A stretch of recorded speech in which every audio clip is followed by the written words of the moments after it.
Hello, and welcome to Songs for the Struggling Artist, the blogcast. This is episode 71, and I am recording this at the same time that I have recorded episode 70. I may even record 72 right now as well, but I'm going to upload them. I'm going to space them out a little bit because I am out of town. I am, in fact, not only out of town, just out of town, but also out of the country. I am doing a writer's residency, and I will not have my microphone with me. So I'm doing this before I go. So there may be a gap. I don't think there'll be a big one.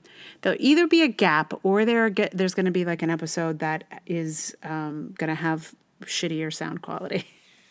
So it's either gap or not such great sound quality, as my mic will remain at home. So this episode today is about a television show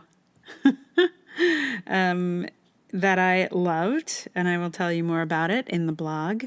I was thinking about writing something about this show a while ago, but then kind of re-inspired by just like all of the work that Alyssa Milano and Rose McGowan are doing right now. Just how, I don't know, just like how hard they're working for women and what a role they're playing, and how they sort of, the two of them, not together, but the two of them kicked off this whole, I don't know, the whole explosion of change. It's changing. I think this one really may be change. I don't know. Maybe. We'll see. Anyway, this is my hat tip to those two women and the show that I used to watch them on back in the 90s and early 2000s. So this is called Why I Am Indebted to Charmed.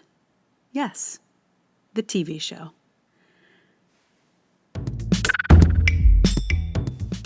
Whenever I hear the Smiths' How Soon Is Now, I go back in time.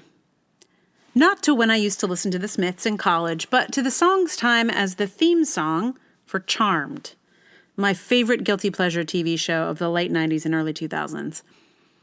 I was embarrassed by how much I loved Charmed. The women's outfits were ridiculously classic WB silliness. Really? You're going to fight evil in those shoes? In that dress? And the plots tended to get pretty soapy, but damned if I didn't love watching three witchy sisters, the charmed ones, fighting dark forces while also trying to maintain businesses and appearances of normality. And I soon discovered that two of my dearest friends were also charmed by Charmed. Those two friends and I started watching the show together, and I think not incidentally, we also started a theater company together. We were a 3-woman team, and I think we got a lot of strength from regularly watching a 3-woman team of witches. The power of 3 was real for us. Charmed helped us feel charmed, even if we didn't have a magical book of shadows. I think our company's existence is wrapped up in the charmed ones. I wanted to tell you about this now because it feels to me as though witches in general are having a bit of a moment, and two of the actors who played the witches on Charmed have become powerful voices in the movement for justice for women. I don't think this is an accident, actually.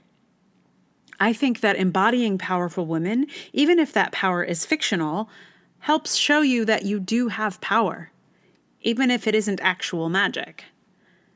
I think the feeling of pushing back evil spirits teaches you how to push back on more pedestrian evil, the kind of evil most of us run into every day. Once you know what it feels like to shoot magic fire from your hands, I think it is hard to go back into hiding. I'm not saying Alyssa Milano and Rose McGowan are activists for women because they once played witches on TV. I mean, maybe they are, but I think they probably had that strength in them in the first place, which helped them get those parts as charmed ones. Also, to my knowledge, Tarana Burke never played a witch, and she is the originator of the Me Too campaign and is so badass. Of course, witches are not the only way to access feminine power, but it does seem like witches are the primary way we culturally will allow women power. This goes way back, of course, and the impulse to burn witches is directly related to the impulse to limit women's power. The sign at the Women's March that made me cry the hardest was the "We are the granddaughters of the witches you failed to burn." Witchcraft is growing like hotcakes right now. Like, there are hexes and spells and gatherings to push back the patriarchal horrors growing around us all the time. That's a thing that people are actually doing, casting spells. I love it. I don't really believe in it, but anything that makes women feel powerful in a world that tells us we are not is A-okay with me. Back in January, I was invited to participate in a photo shoot and asked to say when I felt powerful. And it took me forever to find an answer. I could not think of a single instance in which I had the thought, I feel powerful. I could think of a dozen other sort of empowering things I have felt, but I couldn't think of when I felt actually powerful. It felt entirely out of my wheelhouse. But it occurs to me now that I felt powerful in my charmed years. That I felt powerful with two sisters by my side, practicing theater magic, believing I was casting spells of art. It felt good to feel witchy, to feel like charmed ones. Just recently, I cackled with glee, like full witchy cackled when I read Lindy West's article about Weinstein and Allen et al., and she said, "Yes, this is a witch hunt. I'm a witch, and I'm hunting you." In real life, we watch our powerful women get attacked in a multitude of ways. We watch women lose so often. Our victories are small. Representative Maxine Waters reclaiming my time is about the top of what we can dream of. We watch the Women's March organizers bring together a record-breaking group of women in January, but then we watch them get arrested at Trump Tower in New York City. We watched Hillary Rodham Clinton get the historic nomination, but then had to watch her eviscerated by the media and painfully lose to a ridiculous man. So we need our witches.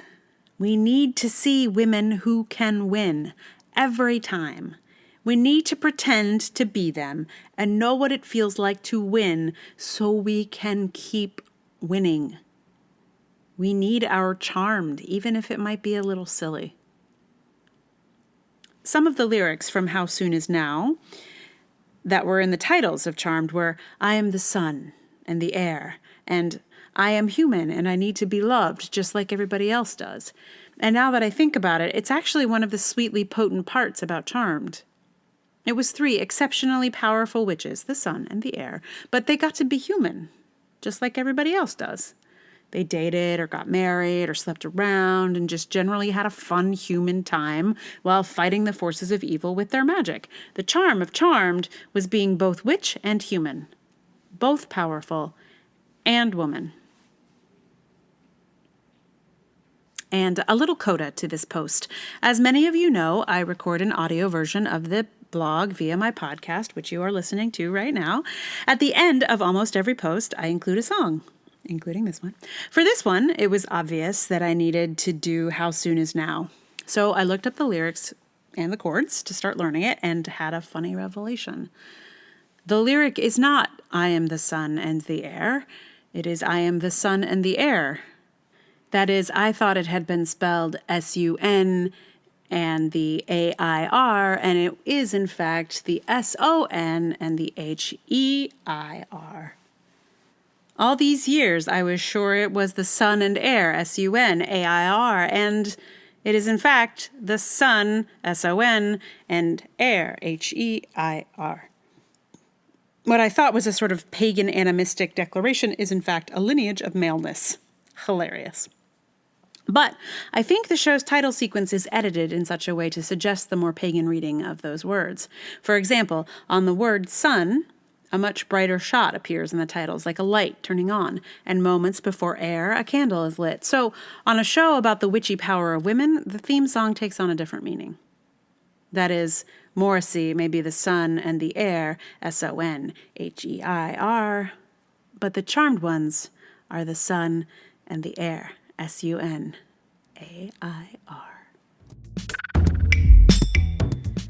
So you've probably worked out what song I'm going to be playing for you shortly. It was a real challenge to learn it, but fun. It was a fun challenge, and I very much enjoyed it. And in the end, I thought about adding like a little cat sound, because like in the recording of the original and also the version that they use for Charmed, there's like the sound, and I thought about throwing that in there, but then it just it sounded ridiculous. So I didn't. But you can imagine it. Imagine your own cat meow sound, if you like.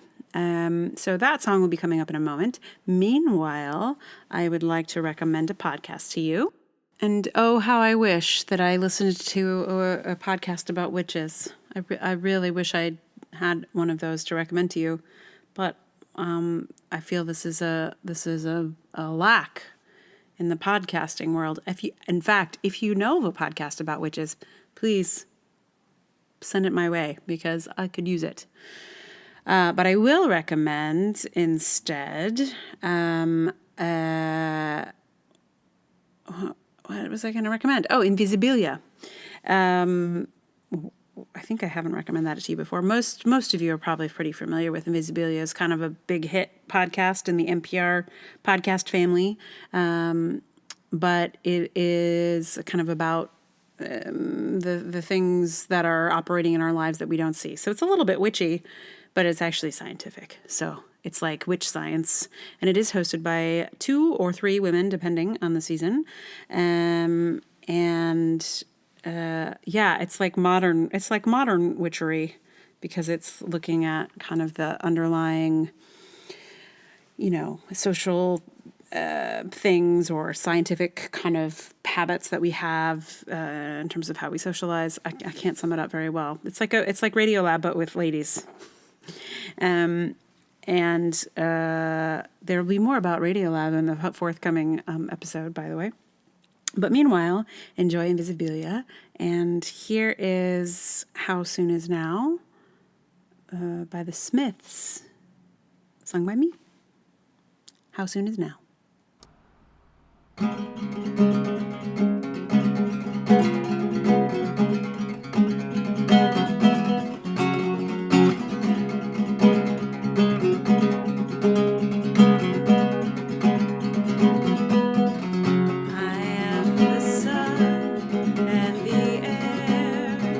Shyness that is criminally vulgar. I'm the sun and air of nothing in particular. You shut your mouth. How can you say I go about things the wrong way? I am human and I need to be loved just like everybody else does.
Stand on your own, and you leave on your own, and you go home and you cry and you want to die.